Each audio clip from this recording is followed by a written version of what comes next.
Sir मेरे पास, मैं सारे नहीं मोदी पढ़ना जाति चाहती के हूँ, लोग चोर होते हैं, ऐसा मैं नहीं पढ़ना चाहती हूँ आलोक जी, क्योंकि एक न्यायालय की ओर से इस पूरे मामले में एक बड़े नेता को सजा सुनाई जा चुकी है। मेरे हाथ में पूरा स्टेटमेंट है सर, और आप जो बातें कह रहे हैं आलोक जी, उससे ये बिल्कुल मेल नहीं खाता है राहुल गांधी ने जो किया है। और चूंकि इसी वजह से उनको 2 साल की सजा सुनाई गई है। ठीक है, अभी चूंकि सजा हो गई है तो मैं बचने की कोशिश कर रही हूँ, क्योंकि न्यायालय का मामला है। लेकिन आप बार बार लेकिन बार बार बीजेपी ओबीसी के अपमान से जोड़ रही है। अब वो चुनावी पार्टी है तो करेगी ही। आलोक शर्मा जी, चित्रा जी बीजेपी क्यों नहीं बोलेगी? बीजेपी ने चक्रव्यूह रचा, बीजेपी नहीं बोलेगी तो कौन बोलेगा? पाकिस्तान बोलेगा। बीजेपी ने चक्रव्यूह में रचाकर पूरा गेम प्लान किया है, तो बीजेपी नहीं बोलेगी तो कौन बोलेगा? क्या चक्रव्यूह रच रहे हैं? बीजेपी ने ही तो किया है सारा ये। वो एमएलए कौन सा है? डर के राहुल गांधी से? वो एमएलए जो है वो कांग्रेस का तो है नहीं जो कोर्ट गया है। नहीं, मैं कह रहा हूँ वो एमएलए बीजेपी का ही तो है ना। बिल्कुल, तो बीजेपी का चक्रव्यूह है। हाँ जी चित्रा, शायद पिछले जज ने उनकी नहीं सुनी होगी, राहुल गांधी के वो हाई कोर्ट चले गए कि रोक दो, अभी रोक दो। जी चित्रा जी, डरते हैं ये लोग, सच से डरते हैं। जी चित्रा जी, मैं शुरू करूं बात? बोलिए बोलिए। आलोक जी की बात खत्म हो गई? खत्म हो गई, बोलिए। जी धन्यवाद। जी धन्यवाद। देखिए, अब श्रीमान राहुल गांधी को क्या किसी भी उपनाम को गाली देने का अधिकार मिल सकता है? चोर कहने का अधिकार मिल सकता है? और अगर वो चोर कह दें तो जो कोई उससे हर्ट हो उसको लीगल रिकोर्स लेने का अधिकार है कि नहीं है? उसको विधि सम्मत कार्रवाई का संवैधानिक अधिकार है कि नहीं है?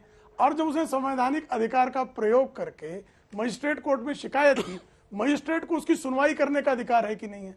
जब मजिस्ट्रेट ने उसको दंड दे दिया तो दंड देने के बाद आप यहां वहां दाएं बाएं क्यों देख रहे हैं भाई? आप उस दंड के मामले में बेल लेने गए, यही अंततः आपने कहा कि हम लीगल प्रोसेस कर रहे हैं। तो लीगल प्रोसेस में 3 मुख्यमंत्री क्यों गए? इसका मतलब ड्रामा आप कर रहे हैं।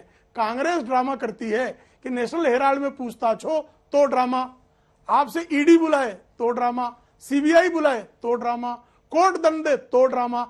इन सारे ड्रामों को भली भांति जो है देश की जनता जानती है। आप पीवी नरसिंह राव कन्विक्ट हो जाएंगे, चुप रहेंगे। रशीद मसूद कन्विक्ट हो जाएंगे, चुप रहेंगे। अजय लल्लू कन्विक्ट हो जाएंगे, चुप रहेंगे। पी चिदम्बरम जेल जाएंगे, चुप रहेंगे। डीके शिव कुमार जेल जाएंगे, चुप रहेंगे। लेकिन पहले परिवार को कोर्ट की हिम्मत कैसे हो गई कि पहले जगमोहन लाल सिन्हा ने इसी तरह से जब सुनाया था फैसला श्रीमती इंदिरा गांधी के खिलाफ, तो जगमोहन लाल सिन्हा के परिवार को जो है खतरा कर दिया था कांग्रेसियों ने। और मैंने बताया किस तरह से 78 में विमान अपहरण कांग्रेसियों ने कर लिया था कि जो मुकदमे दायर हुए हैं गांधी परिवार पे, उन मुकदमों को वापस ले लो। तो गांधी परिवार इस तरह से संविधान से ऊपर जो स्वयं को समझता है, उसकी इस समझ को सुधारने की आवश्यकता है। वो इस समझ को नहीं सुधारेंगे तो बारंबार श्रीमान राहुल गांधी ऐसे ही अपराध करेंगे और ऐसे ही अपराधों में विधि सम्मत दंड को प्राप्त करेंगे। एक बात और, जो श्रीमान रशीद किदवई बार बार कह रहे हैं कि भारतीय जनता पार्टी भी यही करती है भाई साहब। श्रीमान नरेंद्र मोदी को बहुत सारा जो है प्रयास किया गया फिक्स करने का। एसआईटी जांच थी, अकेले गए थे वो। श्रीमान अमित शाह को इशरत जहां के मामले में फंसाया गया, कोई आंदोलन नहीं हुआ था। राम जन्मभूमि मामले में लालकृष्ण आडवाणी जी अदालत गए थे, पार्टी ने कोई आह्वान नहीं किया था मुख्यमंत्रियों सारे पहुंच जाओ, नेताओं सारे पहुंच जाओ। अरुण जेटली जी के मामले में लोकल लोग गए थे, गुजरात के लोग। तो पिछली बार भी जो है राहुल गांधी जब दंडित किए गए तो गुजरात के कांग्रेस के नेता उनके साथ गए ही थे। लेकिन इस बार आपने दबाव इसलिए बनाया, मुख्यमंत्रियों को इसलिए निमंत्रण दिया ताकि अदालत पर दबाव बनाया जा सके। भारतीय जनता पार्टी से जब आप तुलना करते रशीद किदवई जी, तो कृपा करके तथ्यों को सही सम्यक रखने की आवश्यकता है। वरना लोगों को लगता है कि रशीद किदवई का कांग्रेस परिवार पर पुस्तक लिखते लिखते उनके प्रति प्रेम भी थोड़ा जाग गया है। आलोक जी जवाब देंगे आपके सवालों का। आलोक जी, उन्होंने सवाल तो वाजिब खड़े किए हैं। अगर सदस्यता जाए तो काले कपड़े पहनकर तमाम नेता पहुंच जाते हैं संसद भवन। अगर पूछताछ हो, ईडी की कार्रवाई हो, तो तमाम नेता सड़क पर उतरकर, दिल्ली में हम देखते हैं कैसे दंगल किया जाता है कांग्रेस पार्टी की ओर से।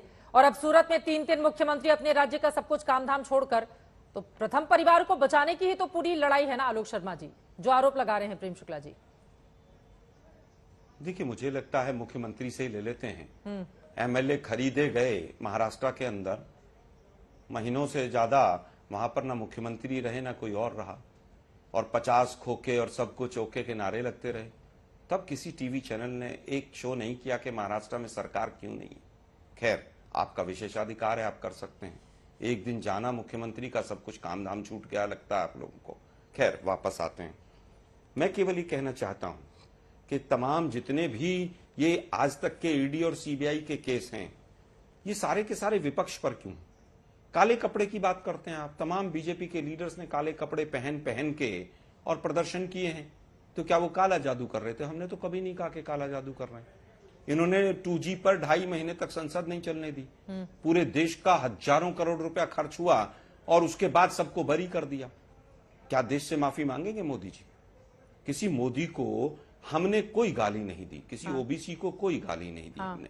हमने केवल नाम लेकर कहा कि चोर भाग गए, इन चोरों को पकड़िए। लेकिन आप पकड़ेंगे नहीं, क्योंकि मेहुल भाई हैं, वो चौकसी भाई हैं, तमाम भाई हैं।